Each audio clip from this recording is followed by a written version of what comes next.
Senhor, a todos que estão nos assistindo agora, que é o evangelista Juninho do Espírito Santo, de Telemaco Borba, Paraná. E é uma alegria poder estar com você, já agradecendo a todos que têm assistido o canal Juninho do Espírito Santo, a todos que têm curtido, que têm nos ajudado a divulgar. Agora, 2h30 da manhã, mas nós estamos gravando o vídeo aí. Essa aula da Escola Bíblica Dominical, que é a lição número 6, que no próximo domingo estaremos aí com essa aula da Escola Bíblica Dominical.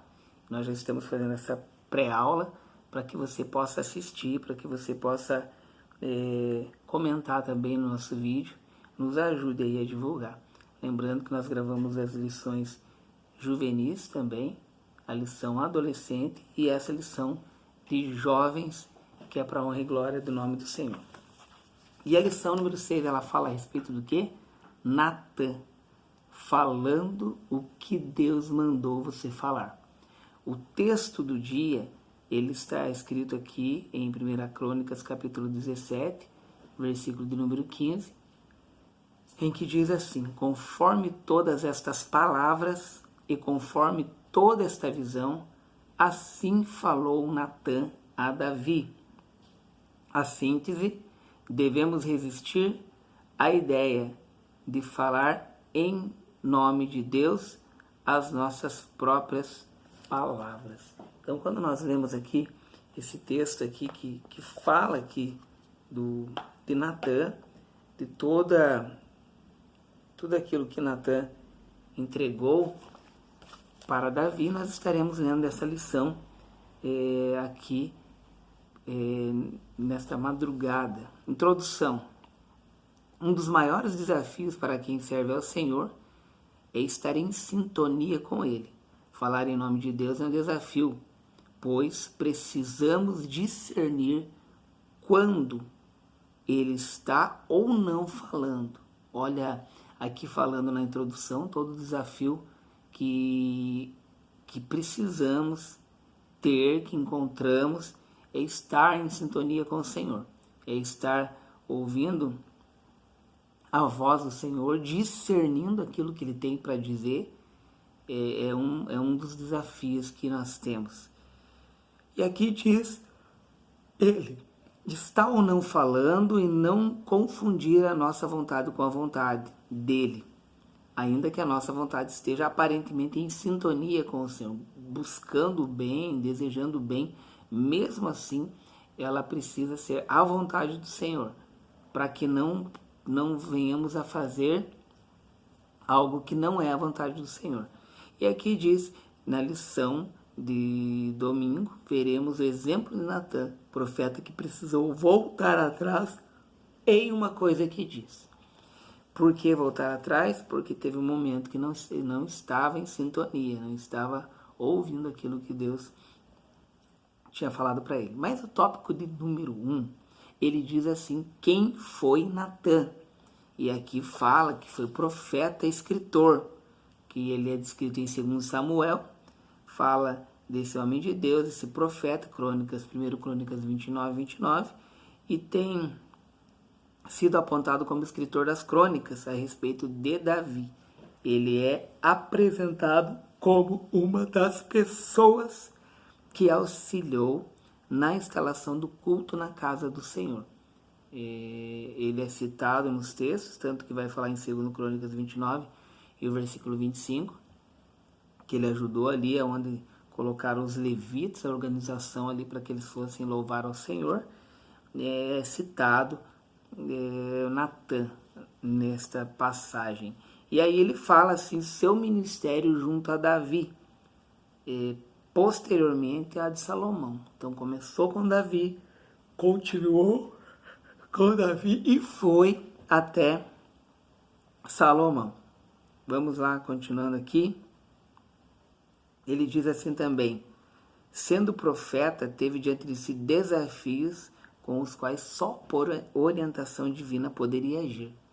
Seriam coisas que ele não conseguiria se não fosse a orientação divina, a orientação do Senhor para a vida dele. Davi também é tido por profeta ele compôs versos no Salmo 22 que são entendidos como profecias acerca do Messias, acerca do Senhor Jesus Cristo. Ali o que Jesus passou, o que Jesus sofreu, como diz na Isaías 53 também, todo aquele sofrimento de Jesus, tudo que ele passou. Então, nesse Salmo de número 22, ele acaba também fazendo uma tipologia, algo a respeito de Jesus Cristo ali. Subtópico 2, um profeta ligado à monarquia. Deus tem servos seus em todas as esferas da sociedade. Mostrando aqui que Natan, ele era ligado à monarquia. Ele estava ali no meio do palácio, estava no meio da monarquia.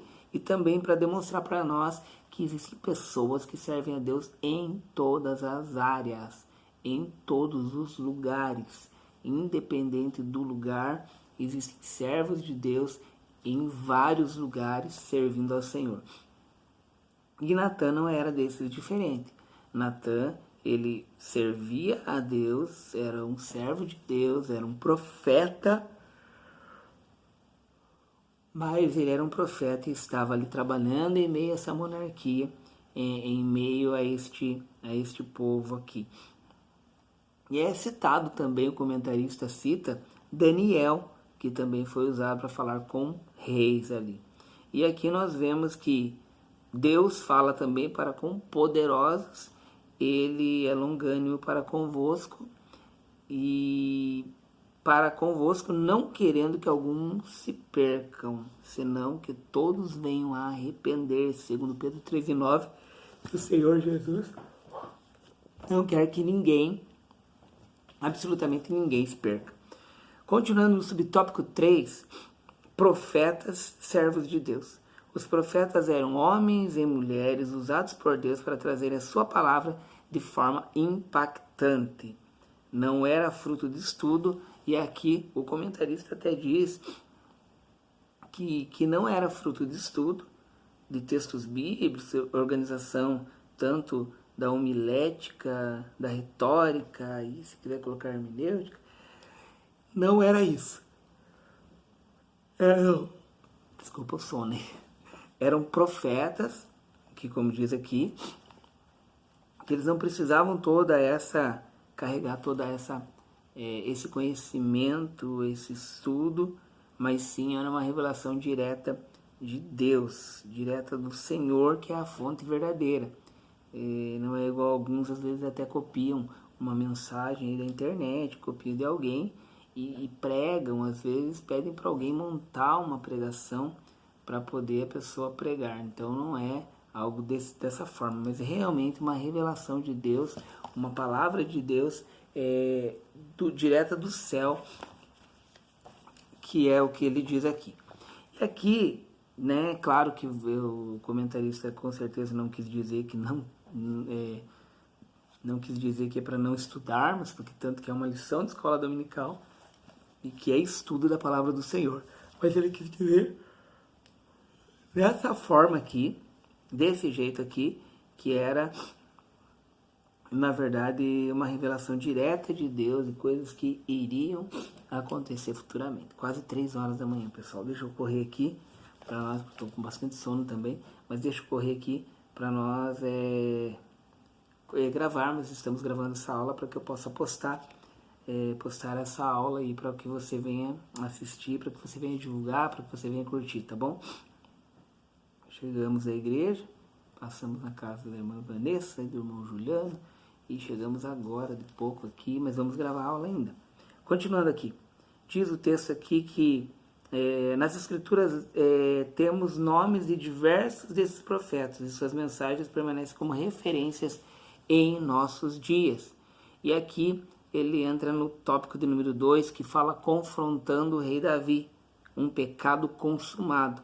Como você sabe, se você não sabe, Davi pecou contra Deus, quando se envolveu com a mulher que não era dele. Ele praticou um ato errado e, infelizmente, além da atitude, do fato, ele ainda mandou o esposo dessa mulher, Urias, para a batalha, num lugar onde, com certeza, ele não seria protegido e iria morrer.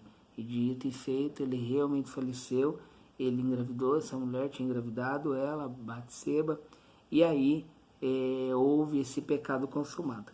Na lição, ele vai dizer que ele já havia matado homens em batalhas, mas o que ele havia feito contra Urias não se enquadrou em nenhuma morte legítima, defesa de guerra, mas ele planejou a morte de um homem inocente, permitindo que esse fosse morto covardemente pelo inimigo. Mandou no lugar aonde era completamente certa a morte dele, infelizmente. O que aqui diz? Mesmo sendo um homem segundo o coração de Deus, Davi se deixou levar pelos seus desejos e por causa deles o rei pagou um alto preço dentro da própria casa dele. Foram os pecados, as consequências de todos os erros aí que Davi cometeu.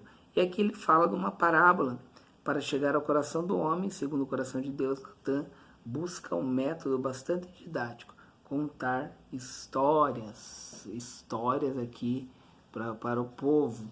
E diz aqui que a interação de quem as ouve, esse mecanismo captou a atenção do rei. A atenção do rei aqui captou a atenção do rei. Natan não se utilizou por uma prerrogativa de profeta para empurrar as portas abaixo e gritar, não.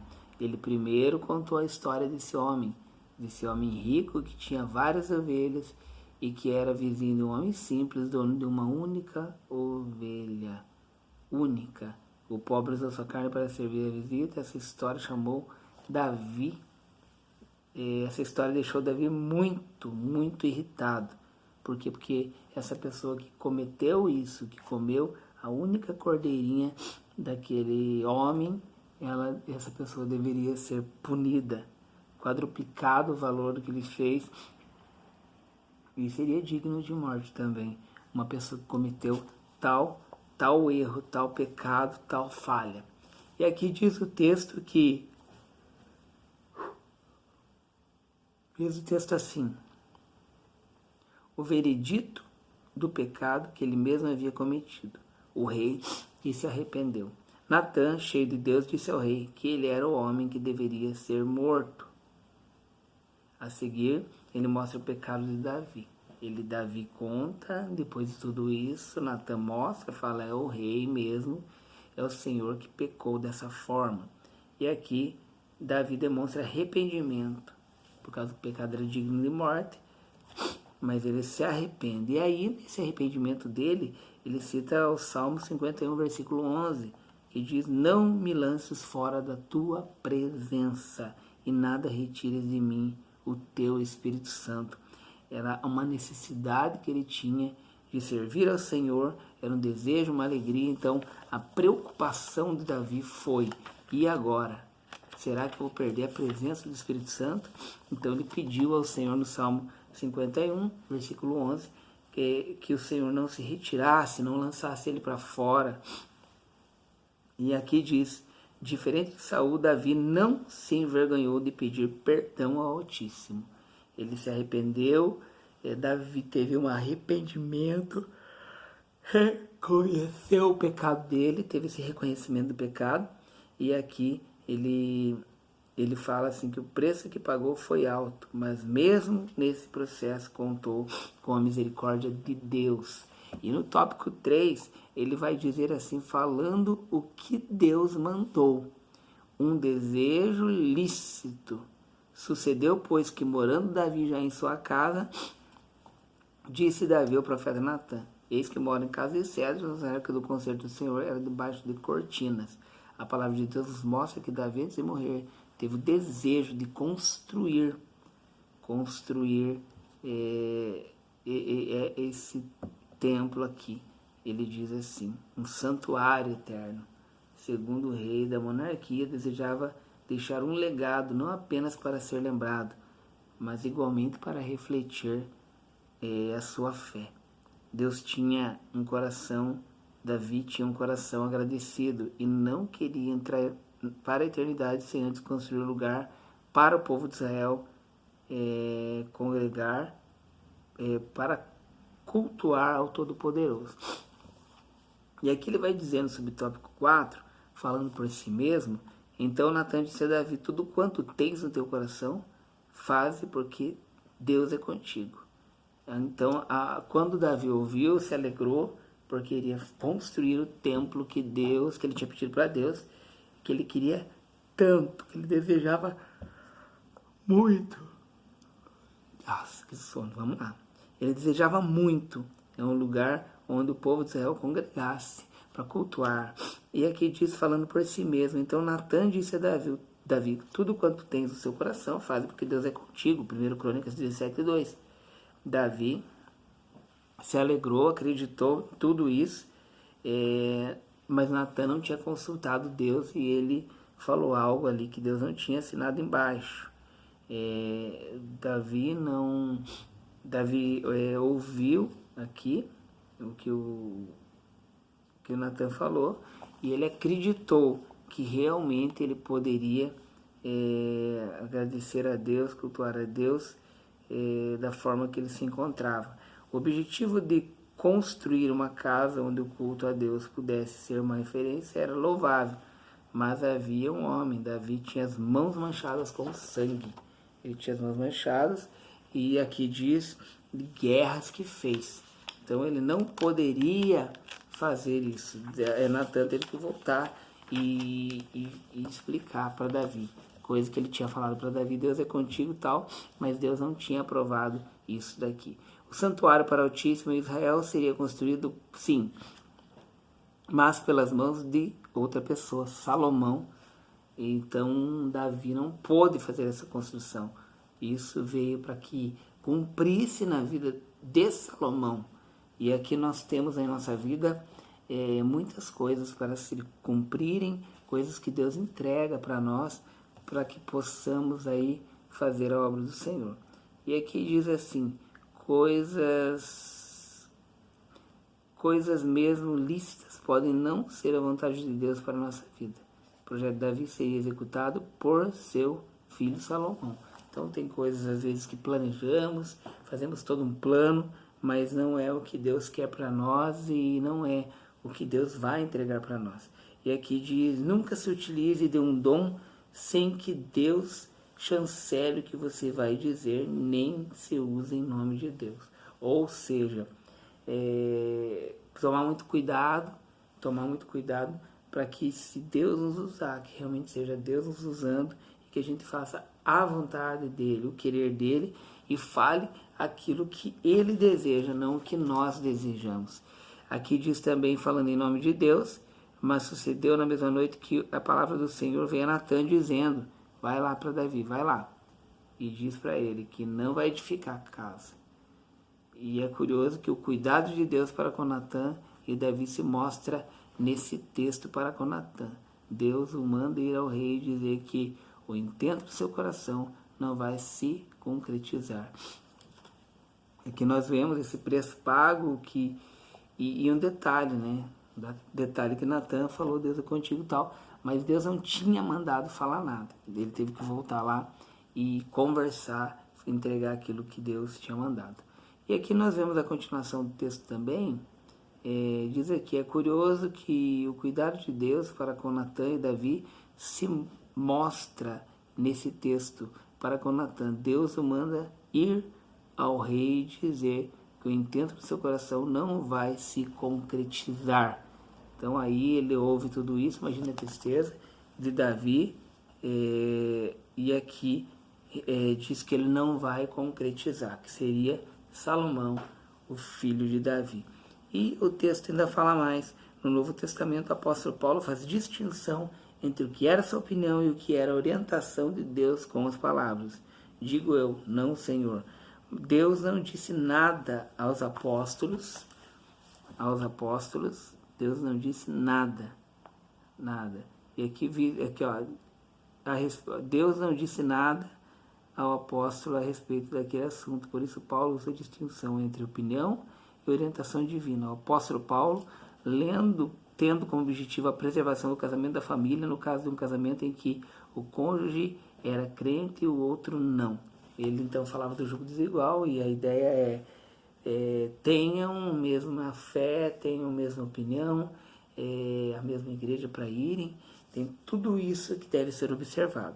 Falando em nome de Deus, o Senhor chama a atenção do profeta, mas sucedeu na mesma noite que a palavra do Senhor veio a Natã dizendo: vai dizer Davi, meu servo, assim diz o Senhor, tu não edificarás uma casa para morar. 1 Crônicas 17:34. Mas aqui há uma curiosidade, um detalhe, que mesmo dessa forma, mesmo desse jeito, proibindo, mesmo falando que ele não iria construir, Davi adorava ao Senhor da mesma forma, do mesmo jeito, mesmo sabendo que ele não seria ele que iria edificar casa para o Senhor. A continuação diz aqui que no Novo Testamento, e Paulo fala sobre distinção entre o que era sua opinião e o que era orientação de Deus com palavras. Daí ele diz aqui: digo eu, não o Senhor. Deus não disse nada ao apóstolo a respeito daquele assunto, por isso Paulo usa distinção entre a sua opinião e a orientação divina, preservação do casamento da família, no caso de um casamento em que um cônjuge era crente e o outro não. Seria esse julgo desigual aí, pessoal. Então, aqui já chegamos na conclusão de ter essa explicada rápida a respeito de Natã. Interessante é que Natã era servo de Deus, mas chegou num ponto ali que ele errou e falou: Deus é contigo, tal, falou para Davi, e Deus fala depois para Natã: volte lá, e não é assim que eu falei, que eu tenho falado. E a continuação diz aqui, o final, diz aqui na conclusão: a vida de Natã nos mostra que não estamos imunes a apresentar nossas próprias opiniões como se as mesmas fossem a palavra de Deus. O fato de Deus falar conosco não cria necessariamente em nós discernimento para saber o que é nosso pensamento e o que é a palavra de Deus. Por isso é preciso depender de Deus em cada situação. Essa dependência precisa ocorrer em nossa vida para que as coisas venham fluir, para que Deus venha nos abençoar. É necessário que estejam alinhados com sua palavra revelada nas Escrituras e saibamos ouvir o Eterno falando conosco. Então é esse detalhe, é essa forma que temos que observar tudo isso, tudo. Mas Natã, ele acabou falando realmente para Davi. E Davi, ele ficou assustado e a hora que ele falou que era digno de morte e tal, não sabia Davi que era o pecado dele, que era o erro dele, que era a falha dele e que agora estava sendo cobrado. E o final ainda continua aqui: o fato de Deus falar conosco não cria necessariamente em nós discernimento para saber o que é nosso pensamento e o que é a palavra de Deus. Por isso é preciso depender de Deus em cada situação, para que não nos usemos em lugar de Deus. Ter um dom da parte do Eterno não nos isenta de usá-lo e com sabedoria. É necessário que estejamos alinhados com a tua palavra revelada nas Escrituras e saibamos ouvir o Eterno falando conosco. Então é esse detalhe que nós precisamos ter esse encontro com o Senhor, precisamos andar com o Senhor, fazer a obra do Senhor e glorificar o nome dele. Então, pessoal, que Deus abençoe vocês em nome de Jesus. Não esqueça de dar o teu joinha lá, teu like e nos ajudar a divulgar esse canal. Estou com muito sono. Agora são exatamente o horário aí, pessoal. E não apareceu o horário, mas já é quase 3 horas da manhã. Deus abençoe a cada um de vocês. Um abraço e nos ajude a divulgar. Paz do Senhor e até.